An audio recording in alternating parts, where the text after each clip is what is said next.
ओम नमो भगवते वासुदेवाय।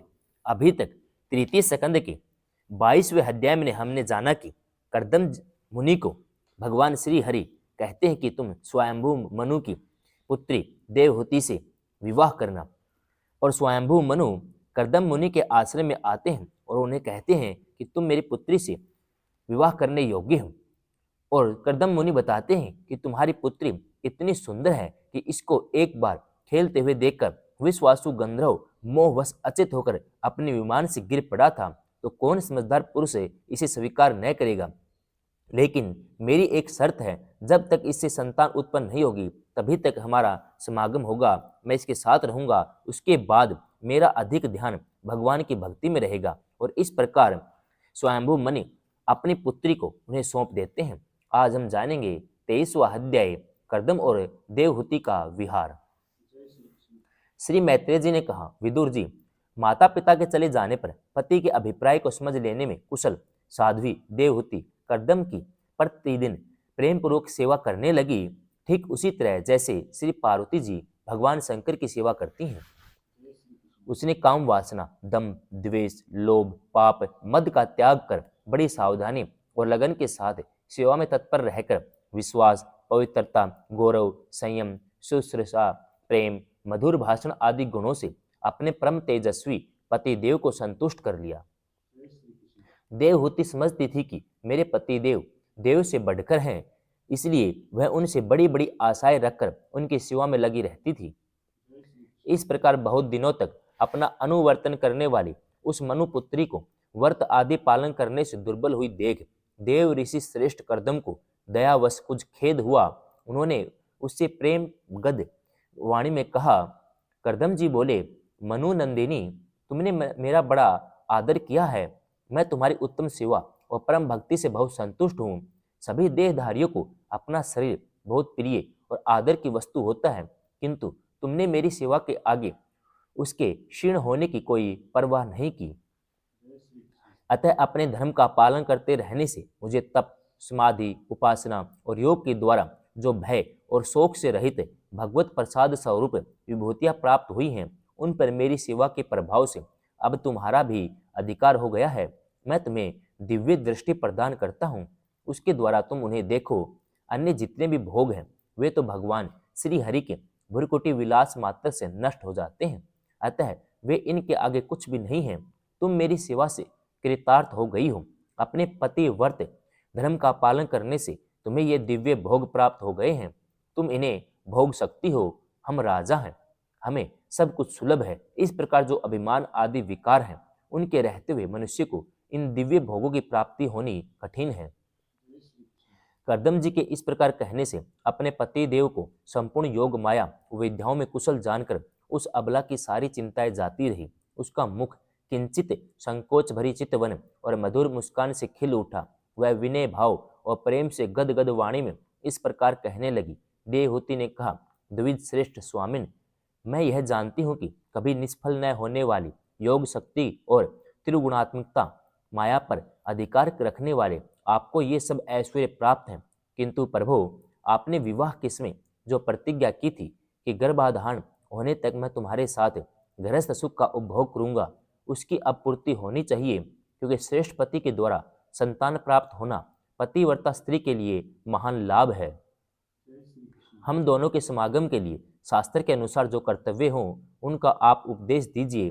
उबटन, गंध, भोजन आदि उपयोगी सामग्रियां भी जुटा दीजिए, जिससे मिलन की इच्छा से अत्यंत दीन दुर्बल हुआ मेरा यह शरीर आपके अंग संग के योग्य हो जाए, क्योंकि आपकी ही बढ़ाई हुई काम वेदना से मैं पीड़ित हो रही हूँ।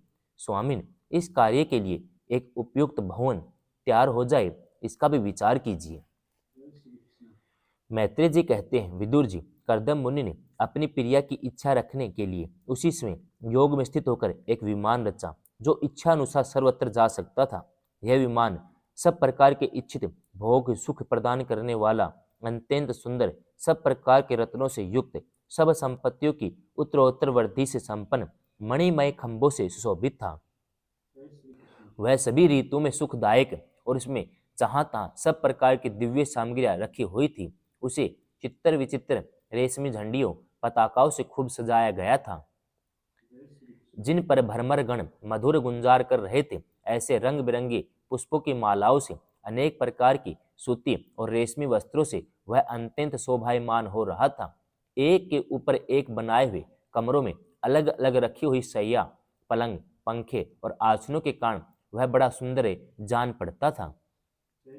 जहां तहां दीवारों में की हुई शिल्प रचना से उसकी अपूर्व शोभा हो रही थी। उसमें पन्ने का फर्श था, बैठने के लिए मूंगे की वेदियां बनाई गई थी, मूंगे की देहलियां थी, उसमें उसके द्वारों में हीरे के कुआड़ थे, इंद्रनील मणि के शिखरों पर सोने के कलश रखे हुए थे। उसकी हीरे की दीवारों में बढ़िया बढ़िया लाल जड़े हुए थे, जो ऐसे जान पड़ते थे मानो विमान की आंखें हों। तो उसमें रंग बिरंगी चंदोवे और बहुमूल्य सुनहरी बंधनवारों से सजाया गया था। उस विमान में जहां तहां कृत्रिम हंस और कबूतर आदि पक्षी बनाए गए थे, जो बिल्कुल सजीव से मालूम पड़ते थे। उन्हें अपना सहजातीय समझकर बहुत से हंस और कबूतर उनके पास बैठ बैठकर अपनी बोली में बोलते थे। उसमें सुविधा अनुसार क्रीड़ा स्थली, शयन गृह, बैठक आंगन और चौक आदि बनाए गए थे, जिनके कारण वह विमान स्वयं करदम जी को विस्मित सा कर रहा था। ऐसे सुंदर घर को भी जब देवहूति बहुत प्रसन्नचित से नहीं देखा, तो सबके आंतरिक भाव को परख लेने वाले करदम जी ने स्वयं ही कहा, भीरू, तुम उस बिंदु सरोवर में स्नान करके विमान पर चढ़ जाओ। यह विष्णु भगवान का रचा हुआ तीर्थ मनुष्य को सभी कामनाओं की प्राप्ति कराने वाला है। कमल लोचना देवहूति ने अपने पति की बात मानकर सरस्वती के पवित्र जल से भरे हुए उस सरोवर में प्रवेश किया। उसमें वह बड़ी मैली कुचैली साड़ी पहने हुई थी। उसके सिर के बाल चिपक जाने से उनमें लटे पड़ गई थी, शरीर में मैल जम गया था और स्तन कांतिहीन हो गए थे। सरोवर में गोता लगाने पर उसने उसके भीतर एक महल में 1000 कन्याएं देखी। वे सभी किशोर अवस्था की थीं। उनके शरीरों से कमल की सी गंध आती थी। देवहूति को देखते ही वे सब स्त्रियां सहसा खड़ी हो गई और हाथ जोड़कर कहने लगी, हम आपकी दासियां हैं, हमें आज्ञा दीजिए, आपकी क्या सेवा करें। विदुर जी, तब स्वामिनी को सम्मान देने वाली उन रमणियों ने बहुमूल्य मसालों और गंध आदि से मिश्रित जल के द्वारा मनस्सवनी देवहूति को स्नान कराया। उसे 2 नवीन और निर्मल वस्त्र पहनने को दिए। फिर उन्होंने ये बहुत मूल्य के बड़े सुंदर कांतिमान आभूषण, श्रव गुण संपन्न भोजन और पीने के लिए अमृत के समान स्वादिष्ट आसव प्रस्तुत किए। अब देवहूति ने दर्पण में अपना प्रतिबिंब देखा तो उसे मालूम हुआ कि वह भांति भांति के सुगंधित फूलों के हारों से विभूषित है, स्वच्छ वस्त्र धारण के वे हैं। उसका शरीर भी निर्मल और कांतिमय हो गया है। उन कन्याओं ने बड़े आदर पूर्वक उसका मांगलिक श्रृंगार किया है।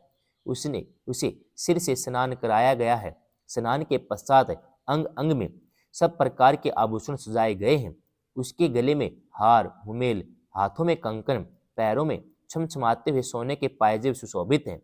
कमर में पड़ी हुई सोने की रतन जड़ित करधनी से, बहुमूल्य मणियों के हार से, अंग अंग में लगे हुए कुमकुम आदि मंगल द्रव्यों से उसकी अपूर्व शोभा हो रही है। उसका मुख सुंदर दंतावली, मनोहर बोहें, कमल की सी कली से स्पर्धा करने वाले प्रेम कटाक्षमय सुंदर नेत्र, नीली अलकावली से बड़ा ही सुंदर जान पड़ता है। विदुर जी, जब देवहूति ने अपने प्रिय पतिदेव का स्मरण किया तो अपने को सहेलियों सहित वहीं पाया जहां प्रजापति करदम जी विराजमान थे। उसमें अपने को सहस्रों स्त्रियों के सहित अपने प्राणनाथ के सामने देख इसे उनके योग का प्रभाव समझकर देवहूति को बड़ा विस्मय हुआ। शत्रु विजय विदुर, जब करदम ने देखा कि देवहूति का शरीर स्नान करने से अत्यंत निर्मल हो गया है, विवाह काल से पूर्व उसका जैसा रूप था उसी रूप को पाकर वह अपूर्व शोभा को संपन्न हो गई है। उसका सुंदर वक्षस्थल चोली से ढका हुआ है। हजारों विद्याधरियां उसकी सेवा में लगी हुई हैं। उसके शरीर पर बढ़िया बढ़िया वस्त्र शोभा पा रहे हैं। तब उन्होंने बड़े प्रेम से उसे विमान पर चढ़ाया। उसमें अपनी प्रिया के प्रति अनुरक्त होने पर भी करदम की महिमा मन और इंद्रियों पर प्रभुता कम नहीं हुई। विद्याधरियां उनके शरीर की सेवा कर रही थी। खिले हुए कुमुद के फूलों से श्रृंगार करके अत्यंत सुंदर बने हुए वे विमान पर इस प्रकार शोभा पा रहे थे मानो आकाश में तारागण से घिरे हुए चंद्रदेव विराजमान हो। उस विमान पर निवास कर उन्होंने दीर्घ काल तक कुबेर जी के समान मेरू पर्वत की घाटियों में विहार किया। ये घाटियां 8 लोकपालों की विहार भूमि हैं। इनमें कामदेव को बढ़ाने वाली शीतल मंद सुगंध वायु चलकर इसकी कमनीय शोभा को विस्तार करती हैं तथा श्री गंगा जी के स्वर्ग लोक से गिरने की मंगलमय ध्वनि निरंतर गूंजती रहती है। उसमें भी दिव्य विद्याधरियों का समुदाय उनके सेवा में उपस्थित था और सिद्धगण वंदना किया करते थे। इसी प्रकार प्राण प्रिय देवहूति के साथ उन्होंने वैश्रम्भक, सुरसन, नंदन, पुष्पभद्र, चैत्र रथ आदि अनेकों देव उद्यानों और मानस सरोवरों में अनुराग पूर्वक विहार किया। उस कांतिमान और इच्छानुसार चलने वाले श्रेष्ठ विमान पर बैठकर वायु के समान सभी लोकों में विचरते हुए कर्दम जी विमान विहारी देवताओं से भी आगे बढ़ गए। विदुर जी, जिन्होंने भगवान के भव भयहारी पवित्र पाद पद्मों का आश्रय लिया है, उन धीर पुरुषों के लिए कौन सी वस्तु या शक्ति दुर्लभ है। इस प्रकार महायोगी कर्दम जी यह सारा भूमंडल जो द्वीप वर्ष आदि की विचित्र रचना के कारण बड़ा आश्चर्य में प्रतीत होता है, अपनी प्रिया को दिखाकर अपने आश्रम को लौट आए। फिर उन्होंने अपने को 9 रूपों में विभक्त कर रति सुख के लिए अत्यंत उत्सुक मनु कुमारी देवहूति को आनंदित करते हुए उसके साथ बहुत वर्षों तक विहार किया, किंतु उनका इतना लंबा समय एक मुहूर्त के समान बीत गया। उस विमान में रति सुख को बढ़ाने वाली बड़ी सुंदर सैया का आश्रय ले अपने परम रूपवान प्रीतम के साथ रहती हुई देवहूति को इतना काल कुछ भी न जान पड़ा। इस प्रकार उस काम आसक्त दंपति को अपने योग बल से सैकड़ों वर्षों तक विहार करते हुए भी वह काल बहुत थोड़े समय के लिए निकल गया। आत्मज्ञानी कर्दम जी सब प्रकार के संकल्पों को जानते थे, अतः देवहूति को संतान प्राप्ति के लिए उत्सुक देख भगवान के आदेश को स्मरण कर उन्होंने अपने स्वरूप को 9 विभाग किए और कन्याओं की उत्पत्ति के लिए एकाग्रचित से अर्ध अंग रूप में अपनी पत्नी की भावना करते हुए उनके गर्भ में वीर्य स्थापित किया। इससे देवहूति एक ही साथ 9 कन्याएं पैदा हुई। वे सभी सर्वांग सुंदरी थी। उनके शरीर से लाल कमल की सी सुगंध निकलती थी। इसी समय शुद्ध स्वभाव वाली स्त्री देवहूति ने देखा कि पूर्व प्रतिज्ञा के अनुसार उसके पतिदेव संन्यास आश्रम ग्रहण करके वन को जाना चाहते हैं, तो उसने अपने आंसू को रोककर ऊपर से मुस्कुराते हुए व्याकुल और संतप्त हृदय से धीरे धीरे अति मधुर वाणी में कहा। उसमें वह सिर नीचा किए अपने नख मणि मंडित चरण कमल से पृथ्वी को कुरेद रही थी। देवहूति ने कहा, भगवान, आपने जो कुछ प्रतिज्ञा की थी वह सब तो पूर्णतः निभा दी, तो भी मैं आपकी शरणागत हूँ, अतः आप मुझे अभय दान और दीजिए। ब्राह्मण, इन कन्याओं के लिए योग्य वर खोजने पड़ेंगे। आपके वन को चले जाने के बाद मेरे जन्म मरण रूप शोक को दूर करने के लिए कोई होना चाहिए। प्रभु, अब तक परमात्मा से विमुख रहकर मेरे जो समय इंद्रिय सुख भोगने में बीता है वह तो निरर्थक ही गया। आपके परम प्रभाव को न जानने के कारण मैंने इंद्रियों के विषय में आसक्त रहकर आपसे अनुराग किया, तथापि यह भी मेरे संसार भय को दूर करने वाला ही होना चाहिए। अज्ञानवश असत पुरुषों के साथ क्या हुआ? जो संग संसार बंधन का कारण होता है, वही सत्पुरुषों के साथ किए जाने पर असंगता उत्पन्न करता है।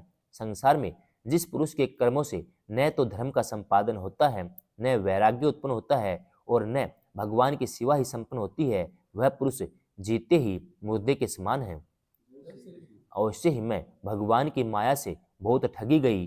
जो आप जैसे मुक्तिदाता पतिदेव को पाकर भी मैंने संसार बंधन से छूटने की इच्छा नहीं की। 23वां अध्याय समाप्तम।